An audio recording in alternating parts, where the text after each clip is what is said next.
ٹھیک ہے, لوگوں کو اپنے رائٹس پتہ ہے. اس وقت یہ حال تھا کہ پہلے تو جو تھا کہ اگر پولیس والا بھی آپ کے گھر میں دروازہ نوک کر کے گھس گیا تو گھس گیا, آپ کو یہ پتہ ہی نہیں تھا کہ آپ کے رائٹس کیا ہیں, کہ آپ نے اس کو کہنا بھی آپ کے پاس سرچ وارنٹ ہے. لیکن علاقے کے کوبا مسجد کے امام نثار خان کہتے ہیں کہ 9/11 کے بعد لٹل پاکستان میں ہونے والے حادثوں کو اتنی جلدی بھلایا نہیں جا سکتا. جو لوگ ابھی جو 9/11 کے وقت ادھر پہ تھے, یقین کرو وہ اب بھی اسی حالت میں کہ بھئی کسی بھی وقت جس طرح ہمارے ساتھ یہ ہوا ہے شاید یہ اور شاید فیوچر میں یہ دوبارہ ہو جائے. Usman Apte, voice of America, New York.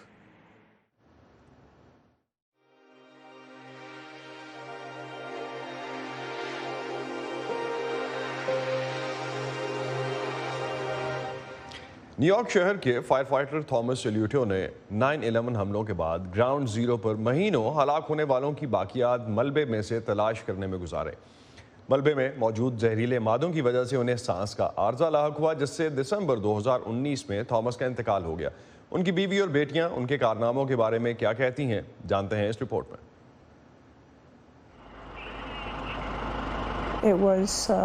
وہ منظر دیکھنا بہت تکلیف دہ تھا. تھامس سر سے لے کر پاؤں تک سفید پاؤڈر میں لتھڑے ہوئے تھے.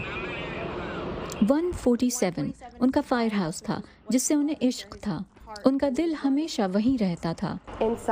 وہ اپنے ہیلمٹ کے اندر ہماری تصویریں رکھتے تھے. یہ آخری تصویر ہے جو میں نے اپنے والد کے ساتھ کھنچوائی تھی. یہ تصویر جو ایک نامعلوم فوٹوگرافر نے لی تھی امریکہ اور بین الاقوامی میڈیا پر وائرل ہوئی. اس کی ایک کاپی 11 ستمبر کے نیشنل میموریل اور میوزیم میں رکھی گئی. یہ ہمارے والد ہیں جو گھٹنے کے بل بیٹھے ہیں. انہوں نے ملبے کے اس ڈھیر سے مہینوں تلاش کا کام کیا. تھامس نے 9/11 کے حملوں کے بعد ایک لمبے عرصے تک گراؤنڈ زیرو پر مرنے والوں کی باقیات کی تلاش کا کام جاری رکھا, اور یہاں زہریلے مادوں میں سانس لینے کی وجہ سے ان کی صحت خراب ہو گئی. میرے شوہر کے پھیپھڑوں میں شیشہ, سیاہ دھواں اور کچھ اور چیزیں تھیں جن کی وجہ سے وہ آہستہ آہستہ ہم سے بچھڑ گئے. ڈاکٹرز نے کہا تھا کہ وہ زیادہ سے زیادہ 10 برس جئیں گے, لیکن وہ 18 سال زندہ رہے. وہ بہت باہمت تھے, لیکن 9/11 نے ان کا پیچھا کبھی نہیں چھوڑا. یہ واقعہ ان کی ذات کا حصہ بن گیا. اگر پھر ایسا کچھ دوبارہ ہوتا تب بھی وہ یہی سب کرتے. تھامس کی تینوں بیٹیوں کے لیے اس خوفناک دن کو یاد کرنا مشکل ہے. اس وقت امینڈا 10, ایشلی 6 اور الیسا محض 4 سال کی تھی. اینجلا ایلیوٹو نے 2 بڑی بیٹیوں کو اس دن وقت سے پہلے اسکول سے لیا, لیکن گھر جانے کی بجائے وہ اپنے پڑوسیوں کے ہاں چلی گئیں. ان کے بہت سے پڑوسیوں کے خاندان کے افراد بھی فائر فائٹرز تھے. ساری مائیں ٹی وی پر دکھائے جانے والے منظر دیکھ کر رو رہی تھیں. جب میں نے بھی فائر فائٹرز کو ٹی وی پر دیکھا تو مجھے محسوس ہوا کہ میرے والد بھی ان میں ہی کہیں ہیں. 9/11 کی صبح تھامس رات کی ڈیوٹی کے بعد گھر جا رہے تھے جب انہیں پہلے طیارے کے ٹاور سے ٹکرانے کا پتہ چلا. وہ اسی وقت واپس مڑ کر سیدھے ورلڈ ٹریڈ سینٹر کی طرف گئے, جہاں وہ زمین پر گرتے ہوئے شمالی ٹاور کے نیچے دب کر تقریباً مرتے مرتے بچے. انہیں خود کو ملبے سے نکالنے میں گھنٹوں لگ گئے, اور اس کے بعد وقت کا احساس ہی ختم ہو گیا. محض ایک دھن تھی, اور دیو ہیکل دھات کے شہتیروں اور ملبے کے درمیان زندہ بچ جانے والوں کو تلاش کرنے کی ایک بے سود کوشش. اسے لگا کہ وہ مر چکا ہے. مجھے یاد ہے کہ اس نے مجھے بتایا کہ اسے کچھ محسوس نہیں ہو رہا تھا, اور یوں لگ رہا تھا کہ جیسے کوئی چیز اسے کاٹے جا رہی ہو. میرے لیے بتانا بھی مشکل ہے. اس کے جوتے خون سے بھر گئے تھے. 2006 میں صحت کی خرابی کی وجہ سے تھامس کو اپنی ملازمت چھوڑنی پڑی. اب دل کی بات کرنے کے لیے ان کے پاس صرف ان کا خاندان ہی بچا تھا. ہماری زندگی آس پاس کے باقی بچوں سے تھوڑی مختلف تھی, جو شاید وہ سمجھ ہی نہیں پائے تھے. ان کے والد کی طرح ہمارے ابا بھی کام سے گھر آتے تھے اور بس, لیکن حقیقت میں جو شخص گھر آتا تھا وہ ہمارے پہلے والے ڈیڈ نہیں تھے. انہیں اس واقعے نے ایک مختلف انسان بنا دیا تھا. ایشلی اور امینڈا اپنی ماں کی طرح ٹیچر بن گئی. تھامس نے سب سے چھوٹی بیٹی الیسا کو بھی ٹیچر بننے پر قائل کرنے کی کوشش کی, لیکن اس نے پولیس فورس کا انتخاب کیا, جس پر تھامس کو بہت فخر تھا.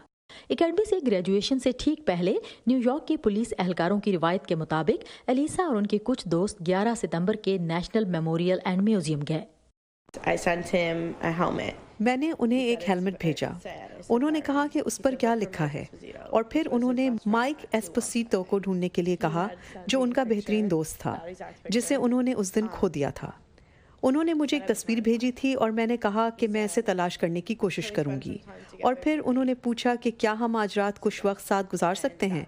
میں نے کہا ٹھیک ہے، اور اس طرح 17 دسمبر 2019 کی دوپہر 2 بجے ہم ملے۔ یہ آخری ملاقات تھی کیونکہ اس رات وہ زندگی کی بازی ہار گئے۔ گھر کی ہر چیز آج بھی اینجلا اور ان کی بیٹیوں کو ان کی یاد دلاتی ہے۔ مجھے اب بھی دھوئیں کی خوشبو آتی ہے جس سے مجھے محسوس ہوتا ہے کہ وہ اب بھی یہیں کہیں ہیں۔ یہ ان کے گھر میں 9/11 کی دوسری برسی ہے جس میں تھامس موجود نہیں ہے۔ ایک دھات کی بنی سلیپ جو انہیں گراؤنڈ زیرو پر ملی تھی، اعزازات اور ان کے ہیلمٹ۔ تھامس کی بیٹیاں ہر اس چیز کو عزیز رکھتی ہیں جو انہیں اپنے والد کی یاد دلاتی ہے۔ الیسا کی گریجویشن تصویر پر باپ کے چہرے کو فوٹو شاپ کر کے چسپاں کیا گیا ہے۔ ان کی موت گریجویشن سے 6 دن پہلے ہوئی تھی، لیکن تصویر میں وہ ایک ساتھ ہیں، یہاں تک کہ آپ ان کی آواز بھی سن سکتے ہیں۔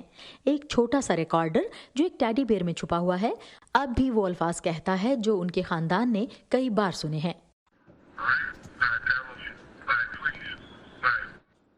اینا رائس کے ساتھ سعدیہ زیب رانجھا، وائس آف امریکہ۔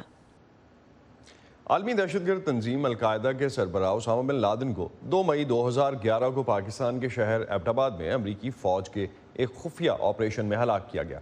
پاکستان کے دارالحکومت اسلام آباد سے شمال میں یہ شہر اس واقعے سے پہلے صرف اپنے بلند و بالا پہاڑوں، تعلیمی اداروں اور سیاحت کے لیے جانا جاتا تھا۔ ایبٹ آباد میں آباد اس وقت جو اسامہ بن لادن کا گھر تھا وہ تو مسمار کیا جا چکا، لیکن اس واقعے کے بعد شہر کے نام کے ساتھ اسامہ بن لادن کا نام جڑ گیا ہے۔ ہمارے نمائندے نظر الاسلام ہمیں بتا رہے ہیں کہ ایبٹ آباد کے رہائشی اب اس بارے میں کیا سوچتے ہیں۔ دہشت گرد تنظیم القاعدہ کے سربراہ اسامہ بن لادن کو امریکی نیوی سیلز نے 2 مئی 2011 کو ایبٹ آباد میں ایک اسپیشل آپریشن کے ذریعے ہلاک کیا۔ مقامی صحافی زبیر ایوبی کا شمار ان چند افراد میں ہوتا ہے جو واقعے کے بعد جائے وقوع پر سب سے پہلے پہنچے۔ ان کا کہنا ہے کہ ہر طرف خوف کا ماحول تھا اور کسی کو علم تک نہیں تھا کہ آخر ہوا کیا ہے۔ جس وقت میں پہنچا تو وہاں بڑی افراتفری تھی۔ جو اسامہ بن لادن کا کمپاؤنڈ تھا اس کا جو مین گیٹ تھا وہ کھلا تھا اور اس کے اندر کمپاؤنڈ کے اندر ایک جہاز کو آگ لگی ہوئی تھی۔ کچھ ملٹری کی ایمبولینسز وہاں پہ موجود تھیں۔ کچھ ایک کمرے کے اندر کچھ خواتین کو اور بچوں کو علیحدہ کر کے شفٹ کیا جا رہا تھا، جو دری زبان اور عربی زبان اور پشتو زبان یہ مکس بول رہے تھے اور بچوں کی چیخوں کی آوازیں آ رہی تھیں۔ ایبٹ آباد کے رہائشیوں کے لیے یہ خبر انتہائی حیران کن تھی کہ دنیا کی مطلوب ترین شخصیت ان کے شہر میں موجود تھی۔ ہم تو یہ سوچ رہے تھے کہ اتنا بڑا آدمی جو ہے وہ ایبٹ آباد میں رہ رہے، ہماری تو سوچ کام ہی نہیں کرتی تھی کہ اتنا بڑا آدمی یہاں پر رہ رہا تھا۔ اسامہ بن لادن جس جگہ رہائش پذیر تھے اسے مکمل طور پر مسمار کر دیا گیا ہے، تاہم اس کمپاؤنڈ کی جانب جانے والی گلی کو آج بھی ناظم اسٹریٹ اسامہ کمپاؤنڈ کے نام سے یاد کیا جاتا ہے۔ 6 کنال سے زائد رقبے پر پھیلا وہ کمپاؤنڈ آج بچوں کے لیے کھیل کا میدان بن چکا ہے۔ آبادی بہت تیزی سے بڑھ رہی ہے اور ہمارے پاس صرف یہ جگہ بچے کرکٹ کھیلنے کے لیے، اور آپ دیکھیں شام کو بچے آ کے کوئی کرکٹ کھیل رہا ہے، کوئی فٹ بال کھیل رہا ہے، کوئی پتنگیں اڑا رہا ہے، اور ہم بہت انجوائے کرتے ہیں یہاں پہ آ کے جو ہے وہ اپنا جو ہے وہ اسپورٹس کا جتنا بھی یہاں پہ ہو رہا ہے ہم بہت انجوائے کرتے ہیں۔ اس مقام کا نقشہ تو بدل گیا لیکن اس سے جڑی تاریخ مٹائی نہیں جا سکی۔ یہاں سے جو لوگ، جو بچے، جو خواتین جس وقت باہر جاتے تھے، کہیں ایئرپورٹ پہ اترتے تھے کسی کینیڈا، امریکہ، برٹن یا کسی یورپی کنٹری کے اس میں، تو جس وقت وہ اپنا پاسپورٹ ادھر اتر کے دیتے تھے تو وہاں پہ وہ دیکھ کے کہتے تھے کہ آپ کہاں سے ہیں، تو وہ جس وقت یہ کہتے تھے کہ جی ہم پاکستان ایبٹ آباد سے ہیں، تو ایک دم سے کہتے oh you are from the city belonging to Abbottabad, belonging to Osama bin Laden, جہاں پہ اسامہ بن لادن کو مارا گیا، آپ وہاں اس شہر سے ہیں۔ تو وہ پھر لوگ کہتے تھے کہ جی بڑی امبیرسمنٹ ہوتی ہے یہ سن کے۔ ایبٹ آباد میں لوگ اس واقعے کے بارے میں بات کرنے سے عموماً کتراتے ہیں، مگر یہ ایک حقیقت ہے کہ قدرتی حسن کے لیے مشہور اس شہر کا نام بین الاقوامی سطح پر ایک منفی واقعے سے وابستہ ہو گیا ہے۔ نظر الاسلام، وائس آف امریکہ، ایبٹ آباد۔ جب القاعدہ کے سربراہ اسامہ بن لادن کو ایبٹ آباد میں اسپیشل نیوی فورسز نے ہلاک کیا تو اس وقت کیمرون منٹر اسلام آباد میں امریکہ کے سفیر تھے۔ اس وقت امریکہ کے سفیر ہونے کے ناطے شاید ان کے پاس یہ ساری معلومات تھیں۔ اس وقت انہوں نے بات کی مونا شاہ کاظم سے اور انہیں بتایا کہ کیا اس وقت وہ جو کارروائی ہو رہی تھی اس کا انہیں کہاں تک علم تھا۔ یہ ایک مشکل لمحہ تھا جب پہلا ہیلی کاپٹر گر کر تباہ ہوا۔ ہم نے سوچا کہ یہ 1980 کے حادثے کی طرح ہو سکتا ہے جب امریکہ نے ایران میں یرغمالیوں کو آزاد کرنے کی کوشش کی تھی، لیکن نہیں، یہ ریڈ کامیاب ہوا۔ چنانچہ جب یہ چھاپا مارا گیا تو انہوں نے اسامہ بن لادن کی لاش کے علاوہ ایبٹ آباد میں اس کے گھر سے ایک بڑی تعداد میں تحریری مواد بھی تحویل میں لے لیا۔ اس کے بعد میں نے صدر زرداری سے ملاقات کی تاکہ اس بات کا تعین کیا جا سکے کہ دنیا کے سامنے اس صورتحال کو کس طرح پیش کرنا ہے تاکہ پاکستان کا نام خراب نہ ہو، مگر ہم اس میں ناکام رہے اور اس نے پاکستان اور امریکہ کے رشتے میں ایک بہت بڑا ڈینٹ ڈال دیا۔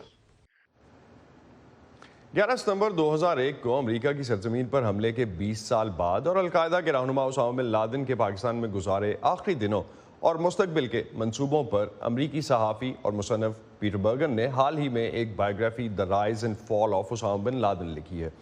وہ 1997 میں اسامہ بن لادن سے مل چکے ہیں۔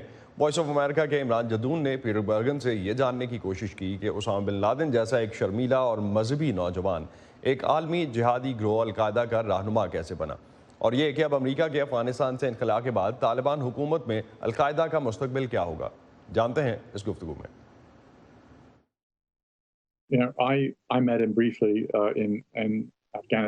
میں نے 1997 میں ان سے افغانستان میں مختصر ملاقات کی جب ہم نے پہلی بار CNN کے لیے ان کا انٹرویو کیا تھا۔ وہ بہت چپ چاپ سا لمبا دبلا شخص تھا، وہ بہت سنجیدہ لگ رہا تھا، اس کے آس پاس کے لوگ بھی بہت سنجیدہ لگ رہے تھے۔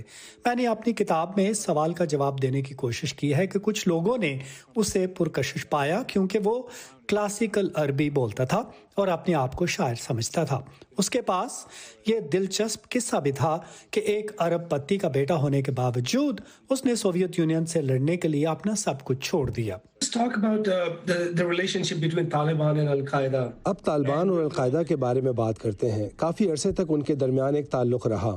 کیا پاکستان میں امریکی آپریشن کے دوران ملنے والی کسی دستاویز میں ہمیں القاعدہ اور طالبان کے درمیان رابطوں کے بارے میں معلومات ملتی ہے؟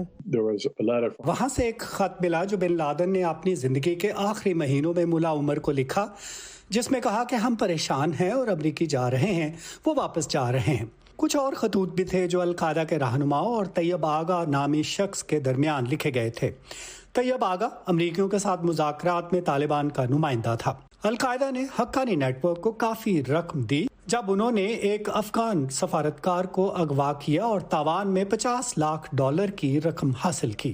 القاعدہ اور حقانی نیٹ ورک نے 2010 میں باگرام ایئر فورس بیس کے خلاف ایک مشترکہ کارروائی پر خوشی منائی تھی۔ القاعدہ کی طرف سے پاکستانی طالبان کو لکھے گئے خطوط بھی تھے کہ مساجد میں جانے والے مسلمان شہریوں کو قتل کرنا بند کریں۔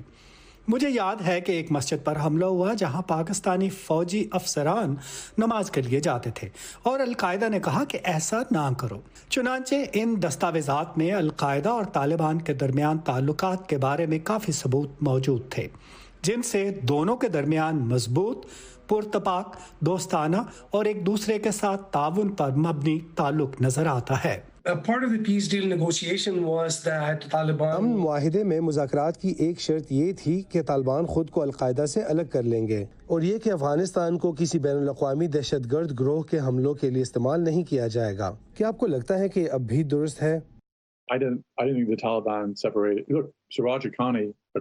دیکھیں، اقوام متحدہ کے مطابق سراج حقانی القاعدہ کا رہنما ہے۔ اب وہ افغانستان کا وزیر داخلہ ہے، تو کیا یہ القاعدہ اور طالبان کا الگ الگ ہونا ہے؟ نہیں، ایسا نہیں ہے۔ اقوام متحدہ نے جون میں ایک رپورٹ جاری کی تھی جس میں کہا گیا تھا کہ القاعدہ اور طالبان کا آپس میں گٹھ جوڑ ہے، اور یہ اقوام متحدہ کی ایک آزاد رپورٹ ہے۔ ان کے درمیان اب بھی پرتپاک اور دوستانہ تعلقات ہیں۔ اسامہ بن لادن کے بعد القاعدہ مضبوط یا کمزور ہوئی ہے؟ 11 ستمبر کے وقت وہ مضبوط تھے اور پھر انہیں بہت زیادہ نقصان اٹھانا پڑا اور وہ پاکستان کے قبائلی علاقوں میں دوبارہ جمع ہو گئے۔ انہوں نے 7 جولائی 2005 کو لندن میں ایک حملہ کیا جس میں 56 افراد ہلاک ہوئے۔ یہ برطانوی تاریخ میں سب سے مہلک حملہ تھا۔ چنانچہ وہ 11 ستمبر کے بعد کچھ مضبوط ہوئے لیکن وہ پہلے جیسے نہیں رہے تھے۔ امریکی ڈرون پروگرام نے ان کی بہت سی قیادت کو مار ڈالا لیکن مجھے تشویش ہے کہ وہ اپنے آپ کو افغانستان میں دوبارہ مضبوط کریں گے۔ انہیں 1، 2 یا 3 سال لگ سکتے ہیں اور وہ امریکہ پر حملہ کر سکتے ہیں، لیکن یہ اب بہت مشکل ہوگا۔ امریکہ 11 ستمبر سے پہلے کے مقابلے میں بہت مختلف ہے، لیکن وہ خطے میں امریکی ساتھیوں پر حملہ کر سکتے ہیں یا وہ یورپی شہریوں کو یورپ میں حملے کرنے کی تربیت دے سکتے ہیں اور وہ امریکہ میں لوگوں کو بھی متاثر کر سکتے ہیں۔ طالبان حکومت میں القاعدہ کا کیا مستقبل ہوگا؟ دیکھیں، طالبان کی کابینہ میں 2 ایسے اراکین ہیں جو FBI کے انتہائی مطلوب افراد کی فہرست میں شامل ہیں، اور ان میں سے ایک اقوام متحدہ کا کہنا ہے کہ القاعدہ کا رہنما ہے۔ وہ سراج حقانی ہے جو وزیر داخلہ ہے۔ یہ حکومت میں سب سے اہم عہدہ ہے کیونکہ وہ ملک کے اندر تمام سلامتی امور کو کنٹرول کرتا ہے، تو القاعدہ کے لیے سب اچھا ہے۔ 11 ستمبر کے حملوں کے بعد جہاں دنیا بھر میں اور بہت سی تبدیلیاں آئیں، وہیں ایک اہم تبدیلی ایئرپورٹس پر سیکیورٹی میں بہت زیادہ اضافہ تھا۔ ہوائی سفر پہلے جیسا نہیں رہا، مسافروں کی اور سامان کی تلاشی بہت سخت کر دی گئی۔ ہوائی اڈوں پر اضافی حفاظتی اقدامات کا اطلاق کر دیا گیا جن میں گزرتے وقت کے ساتھ ساتھ جدید ٹیکنالوجی کا استعمال بھی بڑھ رہا ہے۔ تھامس کارٹر کو خوف کی وہ کیفیت اب بھی یاد ہے جو انہوں نے ورلڈ ٹریڈ سینٹر سے جہازوں کے ٹکرانے کا منظر دیکھنے پر محسوس کی تھی۔ ان مناظر کو خود اپنی آنکھوں سے رونما ہوتے دیکھنے کے بعد آپ کو پتا تھا کہ اب حالات کبھی پہلے جیسے نہیں ہوں گے۔ تھامس ٹرانسپورٹیشن سیکیورٹی ایڈمنسٹریشن میں سیکیورٹی ڈائریکٹر ہیں۔ یہ وفاقی ادارہ ملک بھر کے ایئرپورٹس کی نگرانی کرتا ہے۔ ان کے مطابق ایئرپورٹس کی سیکیورٹی بہتر بنانے کے مشن میں حالیہ برسوں میں ٹیکنالوجی کا استعمال بڑھ گیا ہے۔ ٹیکنالوجی انسداد دہشت گردی کے ہمارے مشن کا ایک اہم پہلو ہے اور یہ ہمارے کلیدی ذرائع میں سے ایک ہے۔ یہ ٹیکنالوجی جو ایئرپورٹ کے چیک پوائنٹس سے گزرتے ہوئے مسافروں سے اکثر پوشیدہ رہتی ہے، اس میں ایسے اسکینرز ہو سکتے ہیں جو ایک بیگ کے اندر کسی مشکوک شے کا تجزیہ کرنے کے لیے الگوریدم استعمال کریں یا دھماکہ خیز مایع کی جانچ کرنے والی روشنی کی لہریں، اور آپ کے قریب ہوائی اڈے پر بائیو میٹرکس کی جیسی چہرے کی شناخت کی ٹیکنالوجی جو کسی شخص کی شناخت کی تصدیق میں مدد کر سکتی ہے۔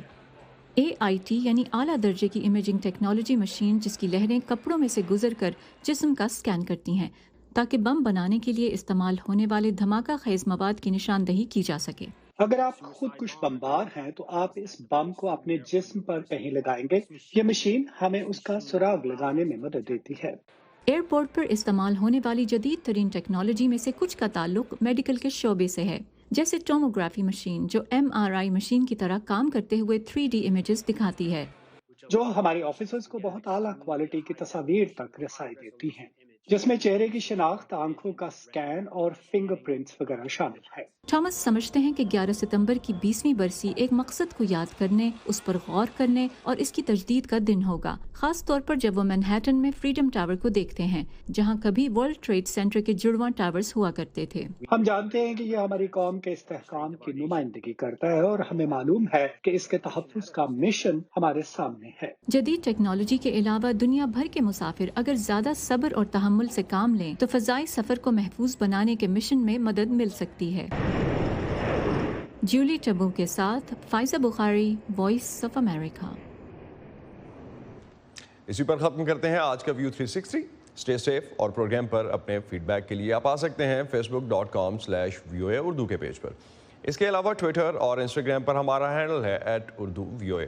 اب تک کے لیے اتنا ہی۔ اسد اللہ خالد کو اجازت دیجیے۔ خدا حافظ۔